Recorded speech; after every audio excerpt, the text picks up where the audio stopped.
வணக்கம் அன்பர்களே. அஸ்ட்ரோசிரி சேனல் வாயிலாக நான் உங்கள் அஸ்ட்ராலஜர் டாக்டர் சதீஷ்.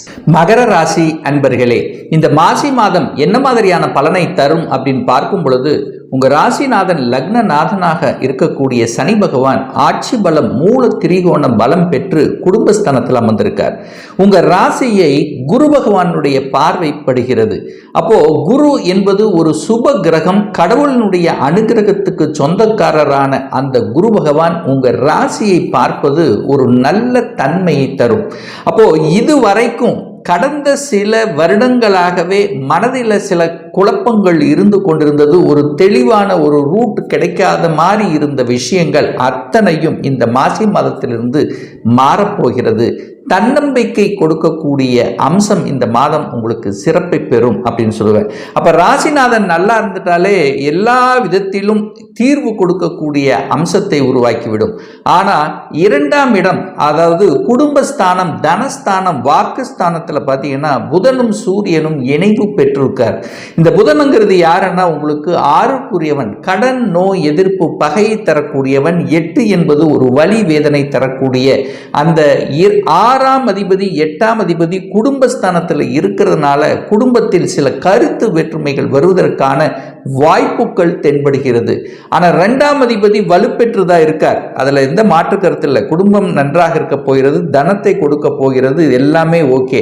பட் பேச்சு சார்ந்த விஷயத்தில் சின்ன சின்ன கருத்து வேற்றுமைகள் வருவதற்கான வாய்ப்புகள் இருக்கிறது. அதற்கு இடம் கொடுக்க வேண்டாம் அப்படிங்கிறதா இந்த இடத்துல நான் சொல்றேன். 3ஆம் அதிபதியாக இருக்கக்கூடிய குரு பகவான் 5ஆம் இடம் என்று சொல்லக்கூடிய பூர்வ புண்ணிய ஸ்தானம் பஞ்சமஸ்தானத்தில் இருப்பது சிறப்பு பெறும். அதாவது 3க்குரியவன் 5ஆம் இடத்திலும் 5க்குரியவன் 3ஆம் இடத்தில் இருக்கு. அப்போ குரு சுக்கிரன் இந்த 2 கிரகங்கள் வலுப்பெறுகிறது. அது சுக்கிரன் 3ஆம் இடத்தில் இருக்கும்போது, அதாவது முயற்சி ஸ்தானத்தில் இருக்கும்போது கலைத்துறைக்கு யாராவது என்ட்ரி ஆகணும் அப்படின்னு முயற்சி எடுத்துட்டு இருந்தீங்கன்னா அந்த முயற்சிகள் பலிக்கக்கூடிய தன்மை இருக்கும். அதுவும் குறிப்பாக சொல்ல போனால் இசைத்துறையில், மியூசிக் துறையில் என்ட்ரி ஆகணும்னா அது சிறப்பு பெறும். மியூசிக் துறையில் இருக்கக்கூடிய இந்த மகர ராசி என்பர்கள் புகழ் பெறக்கூடிய, கீர்த்தி பெறக்கூடிய அம்சங்கள் இந்த மாதம் சிறப்பு பெறும். என சுக்கிரன் உச்ச பலத்தோட வலிமையா இருக்கார்.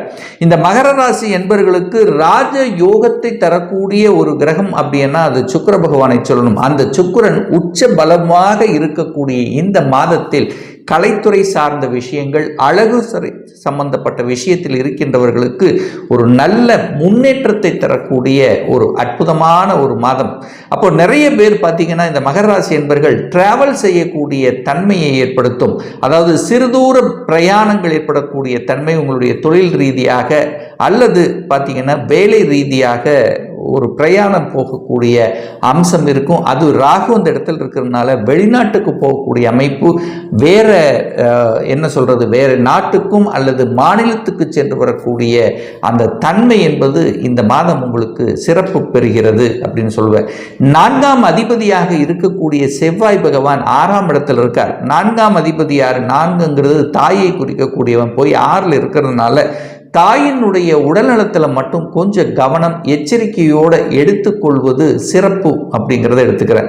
அதே சமயத்தில் 4ஆம் இடத்தை சனியும் பார்க்கிறார். அப்போ என்ன நடக்க போகிறது? சுகஸ்தானம் சார்ந்த விஷயத்தில், ஹெல்த் விஷயத்தில் கொஞ்சம் அக்கறை எடுத்துக்கொள்ளணும் அப்படிங்கிறத குறிக்காமிக்கிறது.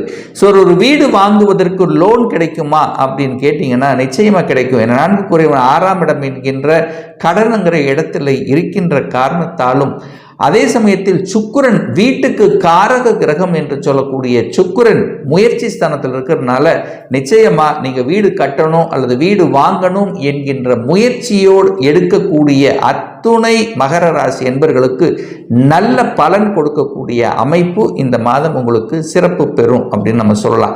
அதே சமயத்தில் 5ஆம் இடத்தில் குரு பகவான் வந்திருக்கார். அப்போ குழந்தை காரக கிரகம் என்று சொல்லக்கூடிய குரு பகவான் குழந்தை ஸ்தானத்தில் இருப்பது நல்லது. குழந்தைகளால் நன்மைகள் நடக்கக்கூடிய ஒரு நல்ல மாதம்.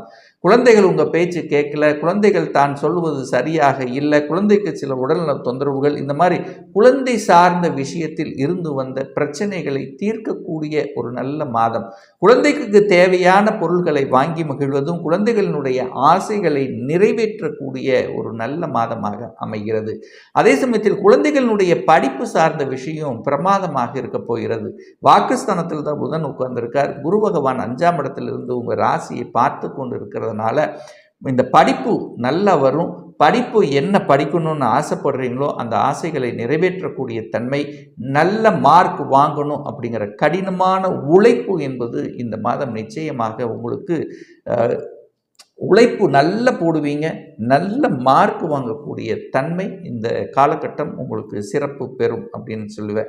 அதே சமயத்தில் குழந்தைகள் ஆசைப்படுகிறார்கள், அதாவது நான் வெளிநாட்டில் போய் ஒரு கோர்ஸ் படிக்கணும், ஒரு பிஜி படிக்கணும், ஒரு எம்எஸ் படிக்கணும், ஸோ இந்த மாதிரி என்ன போய் படிக்கணும் அப்படின்னு நினைக்கிறீங்களோ வெளிநாட்டு செல்வதற்கான வாய்ப்புகள் சந்தர்ப்பங்களை உருவாக்கும். அதற்கான முயற்சி எடுத்தீங்கன்னா சக்சஸ் ஆகக்கூடிய அமைப்பு இருக்கிறது. 6ஆம் இடத்துல பார்த்தீங்கன்னா செவ்வாய் உட்கார்ந்துருக்கார். 6ஆம் இடத்தில் அமர்ந்து கொண்டு லக்னத்தை ராசியை பார்க்கறதுனால சில சமயங்களில் கோபங்கள் ஆக்ரோஷங்கள் வெளிப்படுத்தும். கோபம் வரும், எடுத்தெடுத்த எதுக்கு கோபம் வருதுன்னு தெரியாது, ஆனால் கோபம் வரக்கூடிய தன்மை, அந்த கோபத்தை கட்டுப்படுத்தி கொள்ள வேண்டும் இந்த மாதம் என்பதையும் ஞாபகத்தில் வைத்துக் கொள்ளுங்கள். சரி, அதே சமயத்தில் 7ஆம் அதிபதியாக இருக்கக்கூடிய சந்திரன் பார்த்தீங்கன்னா இந்த மாதத்தினுடைய தொடக்கத்தில் 8ஆம் இடம் என்கின்ற அட்டமஸ்தானத்தில் இருக்கிறதுனாலையும் 8ஆம் அதிபதியாக இருக்கக்கூடிய அந்த சூரியன் இந்த மாதம் முழுவதும் குடும்பஸ்தானத்தில் இருக்கிறதுனாலையும் 6ஆம் அதிபதியோடு சேர்ந்து இருக்கிறதுனால கொஞ்சம் கணவன் மனைவி சார்ந்த விஷயங்கள், எந்த ஒரு டிசிஷன் எடுத்தாலும் கொஞ்சம் யோசனை பண்ணி 2 பேரும் சேர்ந்து டிஸ்கஸ் பண்ணணும்.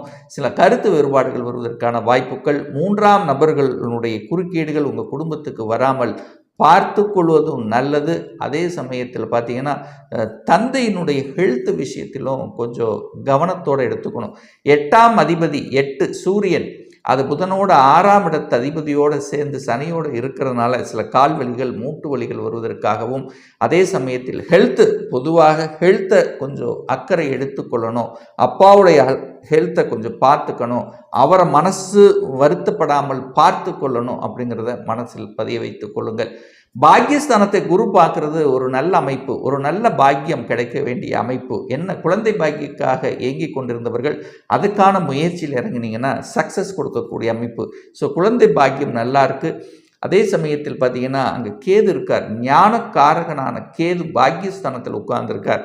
அப்போது இந்த தேடுதல் சார்ந்த விஷயத்தில் இருக்கின்றவர்கள், கண்டுபிடிப்பு சம்பந்தப்பட்ட துறையில் இருக்கின்றவர்கள், அதாவது ஆராய்ச்சி சம்பந்தப்பட்ட துறையில் இருக்கக்கூடிய இந்த மகர ராசி அன்பர்களுக்கு நிச்சயமாக இந்த மாதம் ஒரு நல்ல மேன்மையை தரக்கூடிய ஒரு அற்புதமான ஒரு மாதமாக அமையும்.